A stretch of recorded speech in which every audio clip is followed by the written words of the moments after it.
This is All India Radio. In our ongoing series, Footnotes of the Freedom Saga, this program is a tribute to a lesser known founding father of the Constitution. The feature is titled Jaipal Singh, the Forgotten Titan.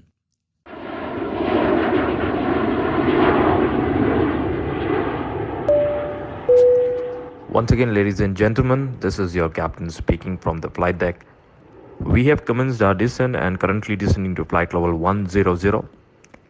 Weather reported clear as of now at our destination, Raji, but we might get a little delayed due to the hole over the airport. As the chartered flight circles over the Ranchi airport, a 13-year-old schoolboy looks out of the plane window, wondering why the plane is unable to land. When I looked out of the window, the complete airport, Ranchi airport, was covered with just a mass of people. And the first thing that went through my mind, why are there so many people at the airport? What's happening?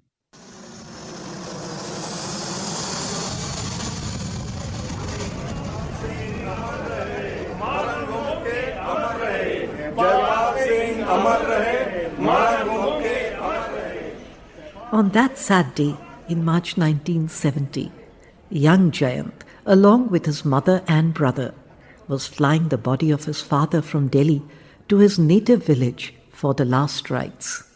The pilot actually announced that we cannot land. It will take some time because the airport has to clear the runway. So it took some time, probably about 15-20 minutes. And even then, I think I was not aware of the significance of this crowd. It was only when we got off the aircraft and his coffin was taken off the aircraft and the chants went up that I realized how popular my father was. This is truly a story untold. Captain of the first Indian team to win an Olympic hockey gold at the 1928 Amsterdam Games. Erudite scholar, nationalistic visionary, proud of his Adivasi identity, a stellar figure in the Constituent Assembly and Lok Sabha, where he held attention with his captivating oration and enlivened the debates. Like Netaji Subhash Chandra Bose, he gave up a future in the Indian civil service to follow a bigger dream. Yet, no films have been made on this gentle giant. Few researchers have dwelled on his contribution to the making of India. This comes across as one of the biggest mysteries of modern India.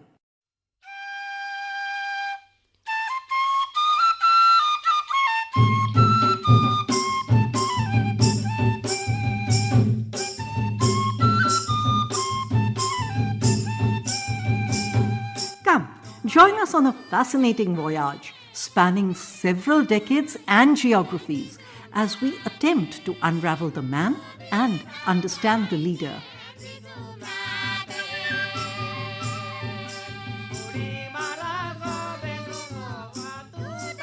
The family's picturesque ancestral village Takra in Jharkhand is set amidst lush green paddy fields. This is where Jayant Jaipal Singh, the youngest son of Jaipal Singh, has now relocated. My discovery of my father actually started happening in the 80s, 10 years after he died, when I made it a point of visiting rural Jharkhand or rural Bihar at that time, or South Chotanagpur, and trying to learn for myself what are Adivasis about, what is the Jharkhand movement about, what has been this great struggle that my father undertook. And at that stage, in the 1980s, it seems to have been a struggle that failed. But now, 50 years down the line and 40 years after 1980, I can see that that struggle hasn't failed because the seeds he put in are the seeds that are today bearing fruit. It's like a sal tree which matures after about 25, 30 years. In faraway Victoria, Canada, Pooja Parmar, an associate professor, has produced a research paper titled Undoing Historic Wrongs, Law and Indigeneity in India, which portrays Jaipal Singh as a global leader. What I can say is that his ideas were, we hear a lot more of that today around the world. The ideas around autonomy, sovereignty, respect, recognition of indigenous languages, cultures, traditions, laws. We hear a lot more about that now. And so I think it's significant that he was speaking about this decades ago. I don't think that his views were parochial or regionalist. I think his views were much more global in a sense. And so that also, I think, makes him a very significant leader, not just in India, but more broadly. Santosh Kiro, a journalist and research scholar based in Ranchi, has recently authored a complete biography of Jaipal Singh Munda, real hero of Jharkhand. The principal party of his time, the Congress party, did not give him enough space, reduced him mostly to the leader of the tribal people, though he was much more than just being leader of the tribal people of India. Second thing is his own people, the tribal people, they did not promote him as other leaders were promoted. But now, even the tribal people of India have understood that if Birsa Munda represented the first phase, the phase of bows and arrow, the second phase of tribal progress, tribal history, or tribal journey is represented by Jaipal Singh. He stands for oratory, he stands for scholarliness, he stands for studies, he stands for leadership, things like that. Clearly, Jaipal Singh was a man far ahead of his time.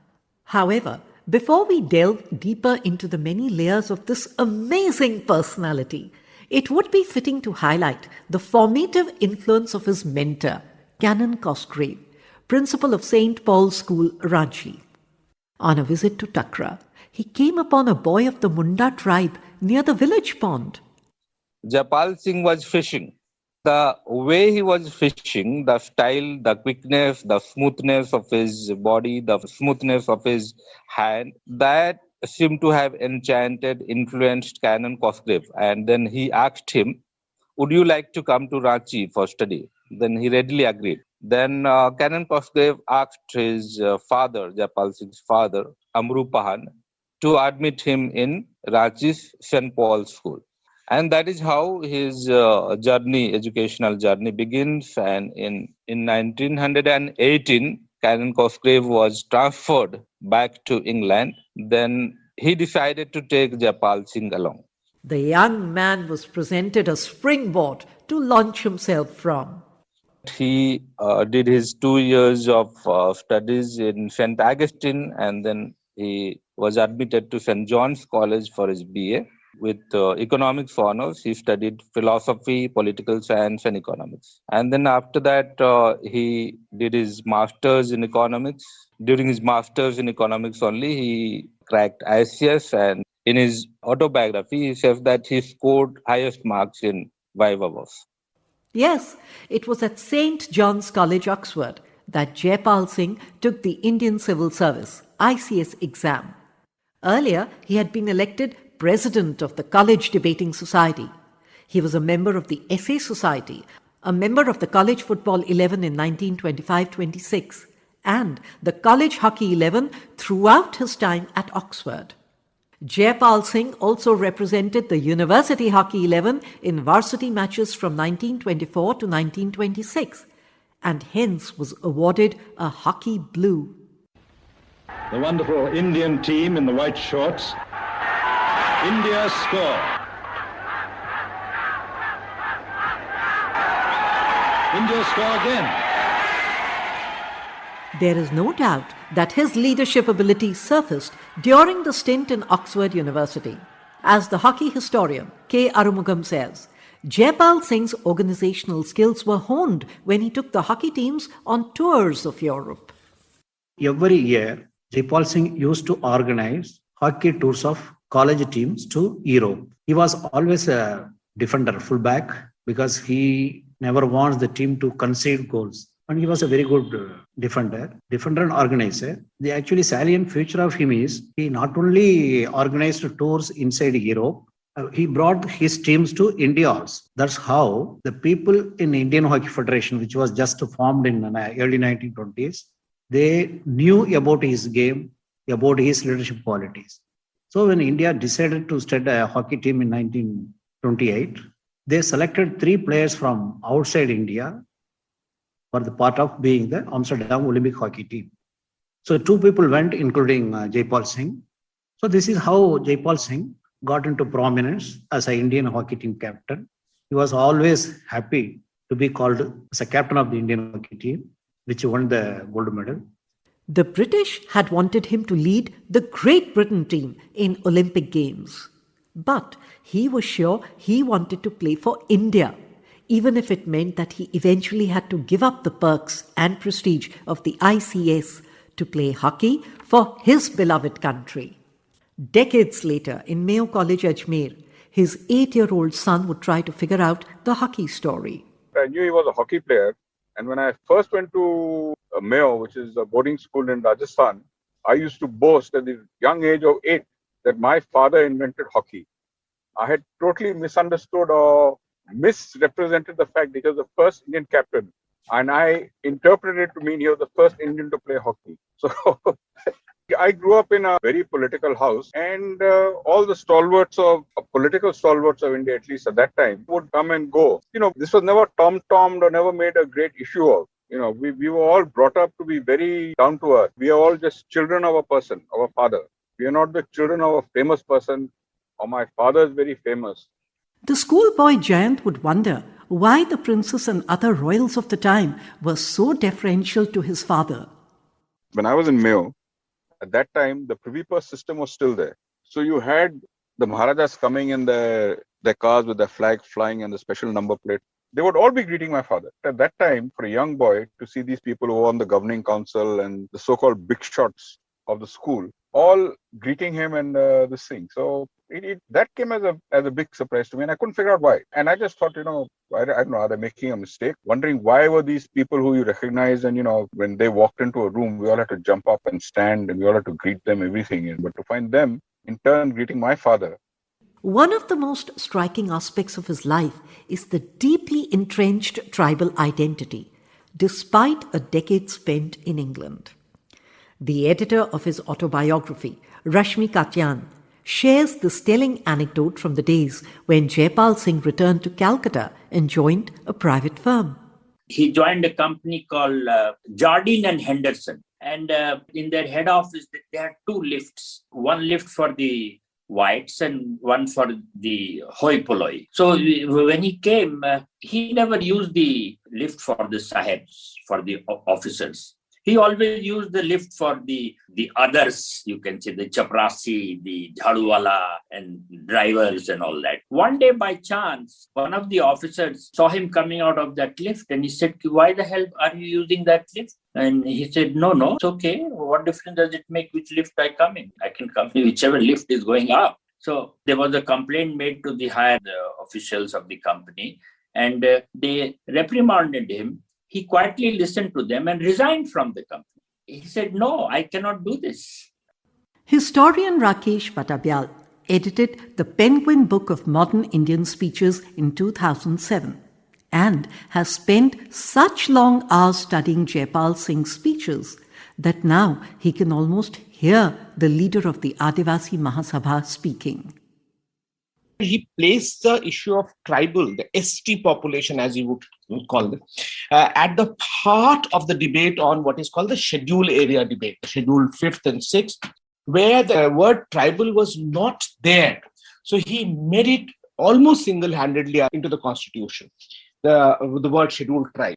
The second area where his forceful intervention was almost as if single-handedly placing an agenda on the matter, was about reservation as such. Reservation in the legislative assemblies and parliament, where he actually brought the kind of elan with which he could speak, the confidence, the data, the logic, the argument, and the final thing which actually we lack today in many leaders is about lack of bitterness and lack of a sense of victimhood. He actually betrayed no sense of victimhood when he was presented this argument. And the third is about his actually one of the most vocal articulation, vocal championing of the SC/ST Commissioner's report, which earlier was supposed to be a 10-yearly report and which he forced almost single-handedly to bring in terms of annual report. So these three actually force the entire constitutional debates and the way it was finally brought into the constitution, the position of the tribal community across the country into the focal center of the constitutional attention. Reservation, their conditions, which has to be reported annually. And the third is the Schedule 5 area, where he brought in to include the scheduled tribe as a nomenclature.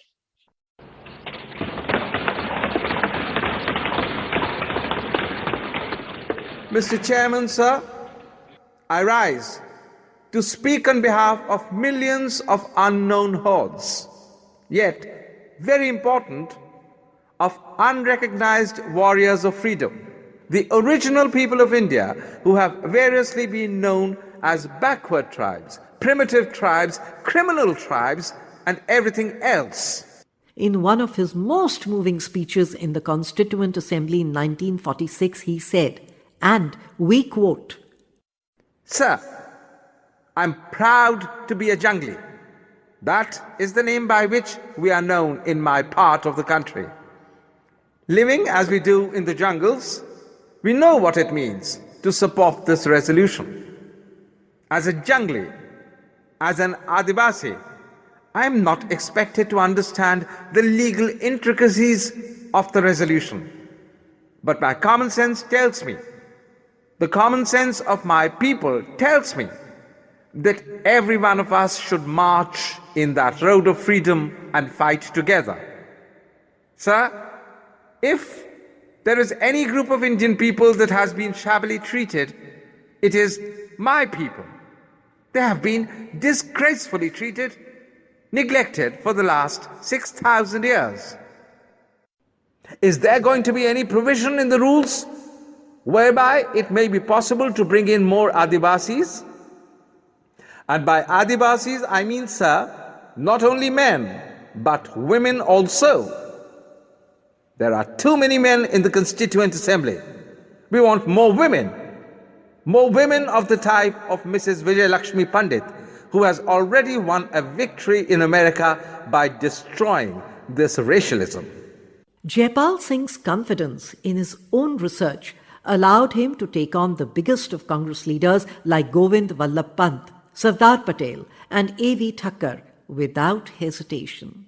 Even before he was elected to the Constituent Assembly as one of the 5 tribal members, Jaipal Singh showed his mettle by silencing the then Bihar Province Prime Minister Shri Krishna Singh. People started telling him that how come you are a cigar smoking, scotch drinking sahib and you know so much about Adivasis. And so he said that how come you all know about Adivasis more than I know when you all are not Adivasis? Then in tomorrow, the time that I have to speak in the assembly, I shall come semi-dressed like you think the Adivasis are. I will not be like a sahib. I will not smoke a cigar and I'll have all these feathers in my hair and I will talk to you accordingly. And next day he spoke the tribal languages and he could speak most of the tribal languages in the entire central tribal heartland of our country. Amazing. He was a linguist too. Having convinced Baba Sahib Ambedkar to alter the phrase scheduled areas to scheduled tribes, Jaipal Singh, as president of the Jharkhand party, was wholehearted in his support of the efforts to build a new India, one which he hoped would allow tribal people to develop and integrate with the mainstream without feeling that anyone was doing them a favor. He famously said that India is thinking for a national flag. But let me say that we already have the system of flags. The tribal people here in India have already the concept of flags. But if the nation chooses to accept one national flag, the Adivasis of India will be happy to shed their last drop of blood to keep the honor of this flag. After playing a significant role in writing of the Constitution, he went on to contribute meaningfully to the debates in Parliament. From castigating those who disrupted the President's address in Parliament to criticizing some for not delivering their promises, from speaking up for the tribal people who were to be displaced by the Damodar Valley project to holding forth on financial matters. He spoke with authority and passion. Jaipal Singh also played a pivotal role in the rise of sport in the country. As far back as 1958, as a member of the Ad hoc Inquiry Committee on Games and Sports, he suggested that there should be a separate ministry at the centre charged with the task of ensuring better athletics health in the country. One of the lesser-known facts is that Jaipal Singh worked to keep the northeastern states under the Indian banner. These were all areas governed to some extent by the British. And when the British left India, this all came into what is today the Union of India. Now, at that time, there was no rapport between people in the Northeast and people on the plains. And at that time, the Northeast wanted to break away into their own independent states, which they were before the British went there. But my father was called by Nehru and asked to go and talk to them to try and convince them to stay within the Union. And my father did. And he explained to them, he said that, look, we are in a similar situation like you, but we've realized that on our own, we would be very open to exploitation by various other elements. So we have thrown in a lot with the government of India. And what do you propose to do? If you decide to remain independent, please remember there are other forces around us who will gobble you up. You don't have the wherewithal to support yourself independently now. And he was able to convince them. And of course, there was a lot of other factors as well. People like Verrier Elvin advised Nehru is that you don't try and push your policies down in these areas, basically now Schedule 6 areas. You let them develop the way they want to. And it was a joint effort, but it was my father who basically managed to convince them.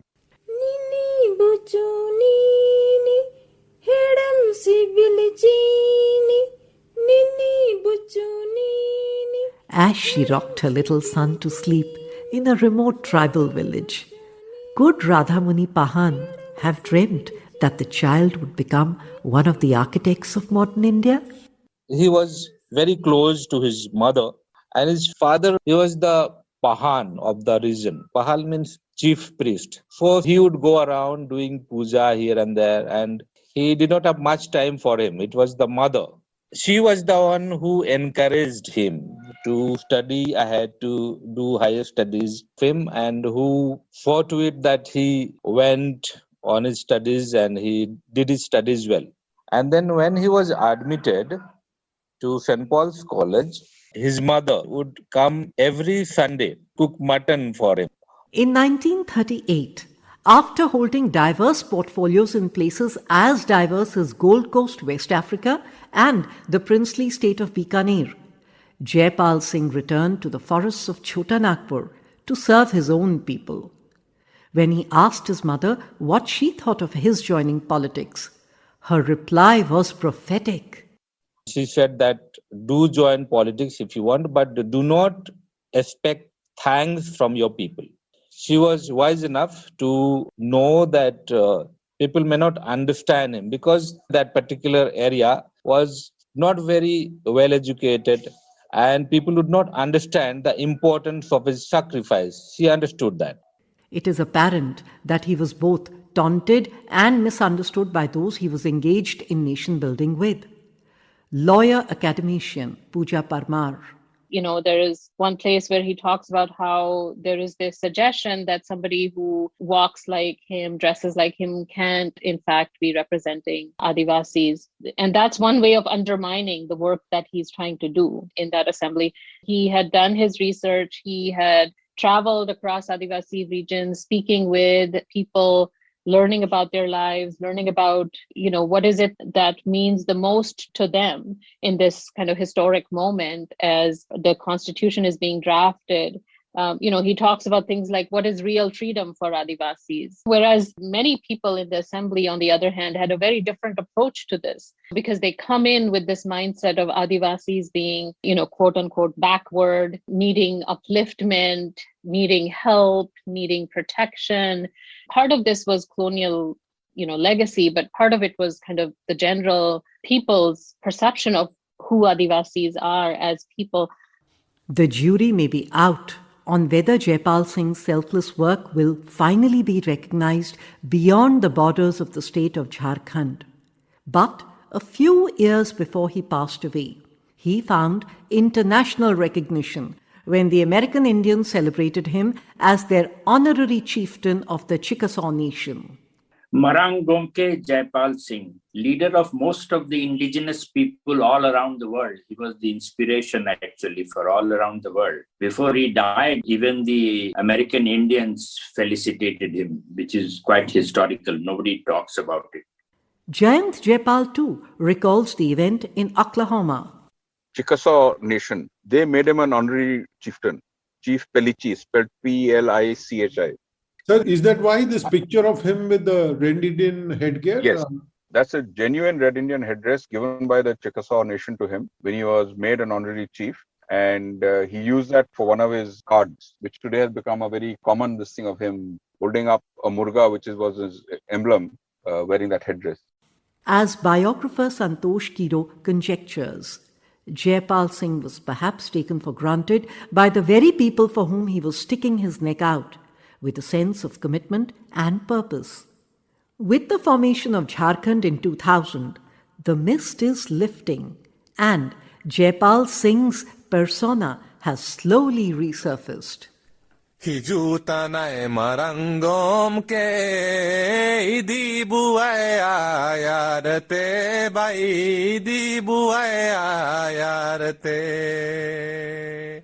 It was around this time that Rashmi Katyayan chanced upon some notes and edited Lo Bir Sendra, Jaipal Singh's autobiography.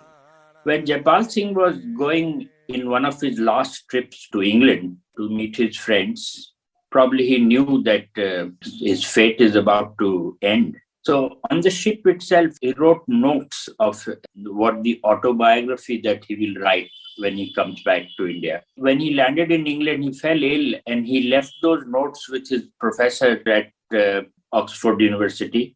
And that manuscript kept lying there from 1967-68 till I got hold of it in around 2002. What happened that a scholar landed from that university. She came down here. When she was coming down for her research, the professor said, now you have a new state in India called Jharkhand, which was the dream of Jaipal Singh.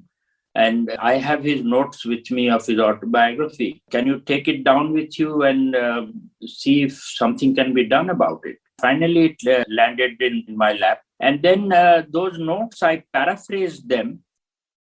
While the Jharkhand government has instituted the Marang Gomke Jaipal Singh Munda Scholarship to perpetuate his memory, one of the more critical steps has come in the form of the recent book on Jaipal Singh by Santosh Kiro.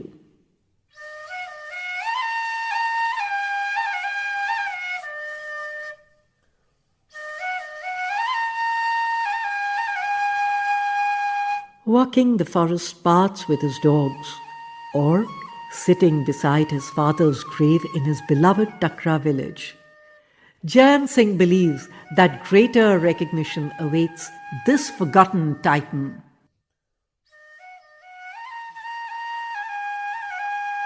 As time goes on, as Adivasis integrate into mainstream India, but at the same time they want to keep their own individual identity alive, they'll find, and they are finding, a lot of what Jaipal Singh said and did in the days of the Constituent Assembly and before hold good and true. And that in a way helps people have pride in themselves, to have pride in their station in life.